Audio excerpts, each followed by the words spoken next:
ಶಿಕ್ಷಣ ಮತ್ತು ಕೌಶಲ್ಯಾಭಿವೃದ್ಧಿ ಸಚಿವರಾದ ಮಾನ್ಯ ಶ್ರೀ ಡಾಕ್ಟರ್ ಶ್ರೀ ಶಿವಪ್ರಕಾಶ್ ಪಾಟೀಲ್ ಅವರಿಗೆ ನಮ್ಮ ನೂತನ ವಿದ್ಯಾಭ್ಯಾಸ ಸಂಸ್ಥೆಯ ಅಧ್ಯಕ್ಷರಾದ ಡಾಕ್ಟರ್ ಗೌತಮ್ ಜಾಗೀದಾರ್ ಅವರು ಸನ್ಮಾನಿಸಬೇಕಾಗಿದೆ.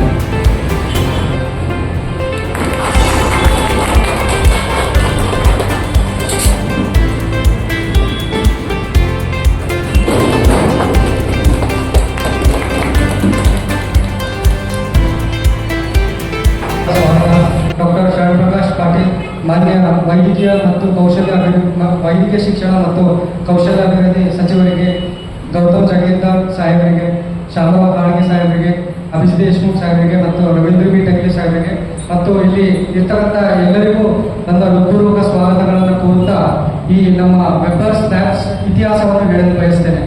ನಾನು ಮತ್ತು ನನ್ನ ಕೋ ಫೌಂಡರ್ ಆಗಿರುವಂತಹ ಶಿವಾನಂದ್ ಪಾಟೀಲ್ ಅವರು 2019ರಲ್ಲಿ ನಮ್ಮ ಪದವಿ ಪೂರ್ವ ಶಿಕ್ಷಣವನ್ನು ಮುಗಿಸಿ ನಾವು ಬೇಸಿಗೆ ರಜೆಯಲ್ಲಿದ್ದಾಗ ಒಂದು ಕಂಡಿದ್ದಂಥ ಒಂದು ಐಡಿಯಾ ಇದು. ಅವರಿಗೆ ಬಹುಶಃ ಅವರ 14ನೇ ವಯಸ್ಸಿಂದಲೇ ಕೋಡಿಂಗ್ ಅನ್ನು ಸ್ಟಾರ್ಟ್ ಮಾಡಿದ್ರು, ಅಪ್ಲಿಕೇಶನ್ ಡೆವಲಪ್ಮೆಂಟ್, ವೆಬ್ ಡೆವಲಪ್ಮೆಂಟ್. ಅದಾದಮೇಲೆ ನನಗೆ ಈ ಮಾರ್ಕೆಟಿಂಗ್ ಮತ್ತು ಜನರನ್ನ ಕನ್ವಿನ್ಸ್ ಮಾಡೋ ಒಂದು ನಾಲೆಜ್ ಇತ್ತು. ಹೀಗಾಗಿ ನಾನು ಮತ್ತು ಅವರು ಕಲಬುರಗಿ ಜಿಲ್ಲೆಯಲ್ಲಿ ಫಸ್ಟ್ ಇದನ್ನು ಸ್ಟಾರ್ಟ್ ಮಾಡಿದ್ವಿ. ಫಸ್ಟಲ್ಲಿ ತುಂಬಾ ಕಷ್ಟ ಆಗಿತ್ತು. 2 ವರ್ಷ ನಮಗೆ ಯಾರೂ ಕ್ಲೈಂಟೇ ಇರಲಿಲ್ಲ, ಯಾಕಂದರೆ ಇಲ್ಲಿ ಅಷ್ಟು ಡೆವಲಪ್ ಆಗಿರಲಿಲ್ಲ ಡೆಫಿನೆಟ್ಲಿ. ಬಟ್ 2 ವರ್ಷ ಆದಮೇಲೆ ನಮ್ಮ ಸತತ ಪ್ರಯತ್ನ ಮತ್ತು ನಾಟ್ ಗಿವಿಂಗ್ ಅಪ್ ಆಟಿಟ್ಯೂಡಿಂದ ನಾವು ಕಲಬುರಗಿಯ ದೊಡ್ಡ ಉದ್ಯಮಿಯಾದ ಶ್ರೀ ಮಹಾಲಕ್ಷ್ಮಿ ಗ್ರೂಪ್ಸ್ ಅವರನ್ನ ನಮ್ಮ ಕ್ಲೈಂಟ್ ಆಗಿ ಮತ್ತು ಟೆಕ್ನಾಲಜಿಕಲ್ ಪಾರ್ಟ್ನರ್ ಆಗಿ ಅವ್ರನ್ನ ನಾವು ಪಾರ್ಟ್ನರ್ಶಿಪ್ ಮಾಡ್ತೀವಿ. ಅಲ್ಲಿಂದ ನಮ್ಮ ಉದ್ಯಮದ ಇನ್ನೊಂದು ಬುನಾದಿ ಸ್ಟಾರ್ಟ್ ಆಗುತ್ತೆ. ಅದು ಆದಮೇಲೆ ನಾವು ಎಲ್ಲ ನೆಟ್ವರ್ಕಿಂಗ್ ಕ್ಷೇತ್ರಗಳಲ್ಲಿ ಹೋಗಿ ನಮ್ಮ ಪರಿಚಯವನ್ನು ನೀಡಿ ಮತ್ತೆ ಅಲ್ಲಿ ನಾವು ಏನು ಕೆಲಸ ಮಾಡ್ತೀವಿ, ನಾವು ಸರ್ವಿಸ್ ಏನು ಕೊಡ್ತೀವಿ ಅಂತ ಹೇಳಿದ್ಮೇಲೆ ಆವಾಗ ನಮಗೆ ಒಂದು ದಿವಸ ಹೀಗೆ ಒಬ್ಬ ದೊಡ್ಡ ಉದ್ಯಮಿಯ ಜೊತೆಗೆ ನಮಗೆ ಒಂದು ಮೀಟಿಂಗ್ ಆಗುತ್ತೆ.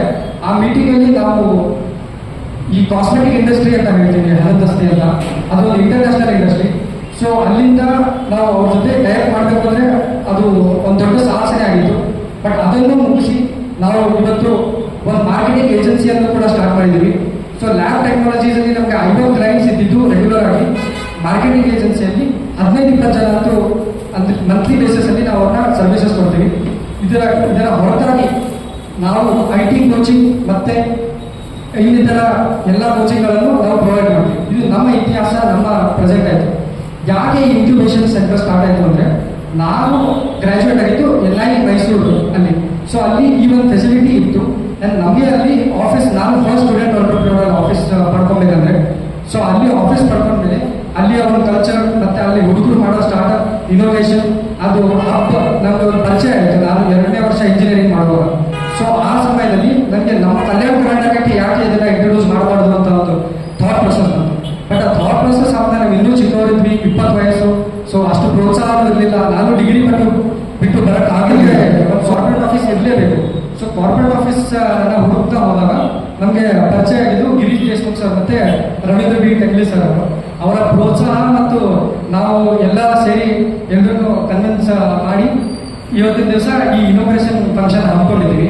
ಈ ಸಂಯೋಜನೆಯಿಂದ ವಿದ್ಯಾರ್ಥಿಗಳಿಗೆ ಹೆಂಗೆ ಒಂದು ಬೆನಿಫಿಟ್ ಅಂತಂದರೆ, ಈ ಸೆಂಟ್ರಲ್ ಗವರ್ಮೆಂಟಿಂದ ಮೊದಲಿಂದಾನೇ ಒಂದು ಸ್ಟಾರ್ಟ್ಅಪ್ ಕಲ್ಚರ್ನ ಎನ್ಕರೇಜ್ ಮಾಡಬೇಕು. 2019ರಲ್ಲಿ ಒಂದು ಪಾಲಿಸಿನ ಸ್ಟಾರ್ಟ್ಅಪ್ ಪಾಲಿಸಿಯಾಗಿ ಇಂಟ್ರೊಡ್ಯೂಸ್ ಮಾಡಿರ್ತಾರೆ. ಆದರೆ ಅದು ನಮ್ಮ ಭಾಗದಲ್ಲಿ ಇನ್ನೂ ಅಷ್ಟು ಕೋಪ ಆಗಿರಲ್ಲ. ಬಟ್ ನಾವು ಇದನ್ನು ಮಾಡಬೇಕು ಅಂತಂದರೆ ನಾನು ಯಾವುದೋ ವೆಲ್ ಕಾಸ್ಟ್ ಇನ್ಸ್ಟಿಟ್ಯೂಟ್ಗೂ ಹೋಗಿದ್ದೆ. ಬಟ್ ಸರ್ ಹೇಳಿದ್ದೇನೆಂದರೆ, ಇಲ್ಲೇ ಬಂದು ನಮ್ಮ ಹುಡುಗರಿಗೂ ಹೆಲ್ಪ್ ಆಗಲಿ, ನಾವು ಇವರನ್ನ ಇದು ಮಾಡಬೇಕು ಅಂತ. ಇದು ನೆಕ್ಸ್ಟ್ ಸ್ಟೇಜಸ್ ಏನು ಅಂತಂದರೆ, ನಾವು ಇಲ್ಲಿರೋ ವಿದ್ಯಾರ್ಥಿಗಳನ್ನು ಅವ್ರಿಗೆ ಒಂದು ಇನ್ಕ್ಯುಬೇಷನ್ ಸಪೋರ್ಟ್ ಆಗಲಿ, ಪ್ಲಸ್ ಅವ್ರಿಗೆ ಈ ಬಿಸ್ನೆಸ್ ಕಲ್ಚರ್ ಆಗಲಿ, ಮೆಂಟರ್ಶಿಪ್ ಆಗಲಿ ಕಂಟಿನ್ಯೂಸ್ ಆಗಿ ಮಾಡಿ ಅಟ್ಲೀಸ್ಟ್ 2 ಇಯರ್ಸಲ್ಲಿ ಒಂದು 5-6 ಸ್ಟಾರ್ಟ್ಅಪ್ಗಳನ್ನ ಇಲ್ಲಿ ಹುಡುಗರೆ ಫೌಂಡ್ ಮಾಡಲಿ ಅಂತ ನಮ್ಮದೊಂದು ಗುರಿಯಾಗಿದೆ. ಇದಕ್ಕಾಗಿ ನಮ್ಮ ಕೌಶಲ್ಯಾಭಿವೃದ್ಧಿ ಸಚಿವರದ್ದು ಕೂಡ ಸಹಕಾರ ಬೇಕಾಗಿದೆ. ಧನ್ಯವಾದಗಳು.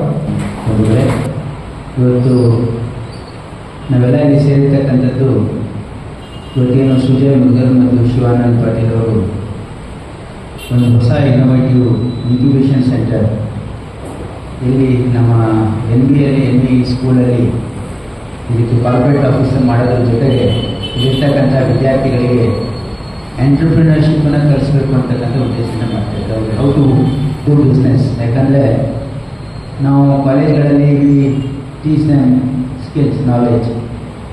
but we don't teach them how to do business, how to start a business actually. It's a part of my portfolio. ಯಾಕಂದರೆ ನಂದು ಸ್ಕಿಲ್ ಮತ್ತು livelihood and entrepreneurship is also part of my portfolio. Number ಒಂದು ಸಂಸ್ಥೆ ಇದೆ, ಸಿಡಾಕ್ ಸಂಸ್ಥೆ, where they teach not only the students, even ನಮ್ಮ self help ಗ್ರೂಪಲ್ಲೂ ಕೂಡ how to do business, to start new businesses ಅಂತ ದೇ ಗಿವ್ ಆ್ಯಕ್ಚುಯಲ್ ಟ್ರೈನಿಂಗು ಕೂಡ ಇದೆ.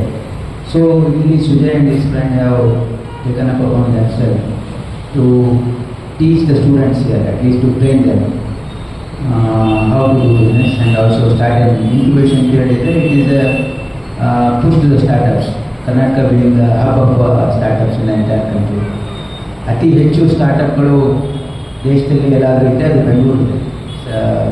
Startup capital of the country. Even if you compare to the whole world also, Bangalore stands far ahead of many cities across the world. ಯಾಕಂದರೆ ಅಲ್ಲಿ ಒಳ್ಳೆ ecosystem ಇದೆ, ವಾತಾವರಣ ಇದೆ. ಅಲ್ಲಿ ಇವನ್ ಸಾಕಷ್ಟು ನಮಗೆ ಸ್ಕಿಲ್ ಅಂದರೆ ಮ್ಯಾನ್ಪವರ್ ಇದೆ.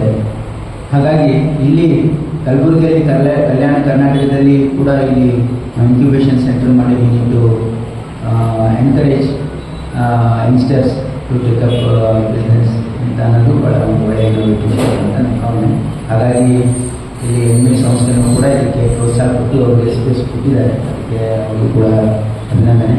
ನಾನು ಕೂಡ ಈ ಒಂದು ME ಸಂಸ್ಥೆಯ ವಿದ್ಯಾರ್ಥಿ. I studied year high school, 8th, 9th, 10th I studied 3 years in high school, same Capper. That's ಆ ಕಡೆ English high school.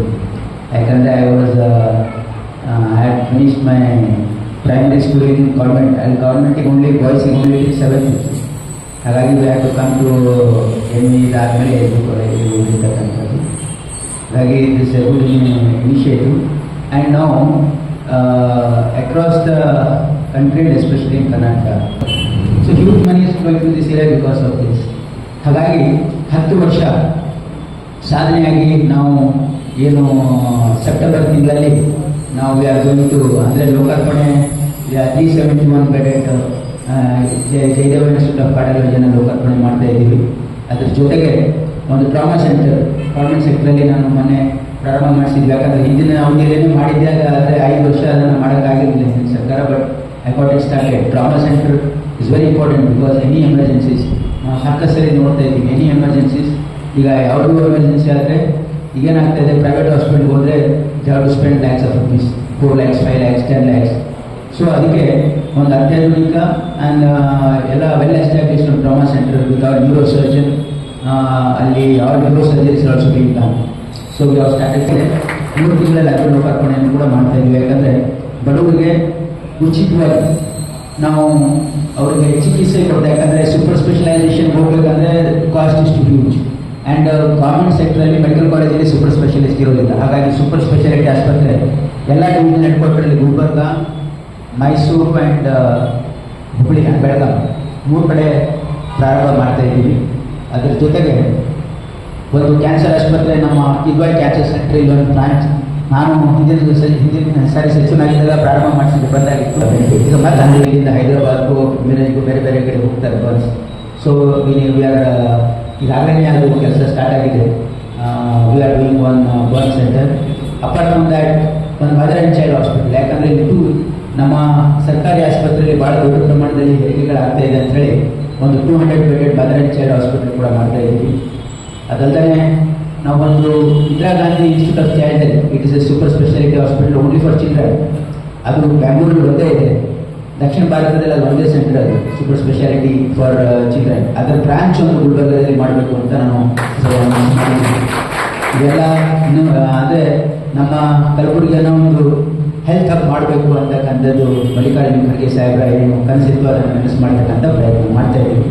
So we need all innovative things to be done in Gulbarga. ಯಾಕಂದರೆ ಕಲ್ಯಾಣ ಕರ್ನಾಟಕದ್ದು ರೀಜನಲ್ ಹೆಡ್ ಕ್ವಾರ್ಟರ್ಸ್ ಆಗಿರೋದ್ರಿಂದ lot of things we need to do for future.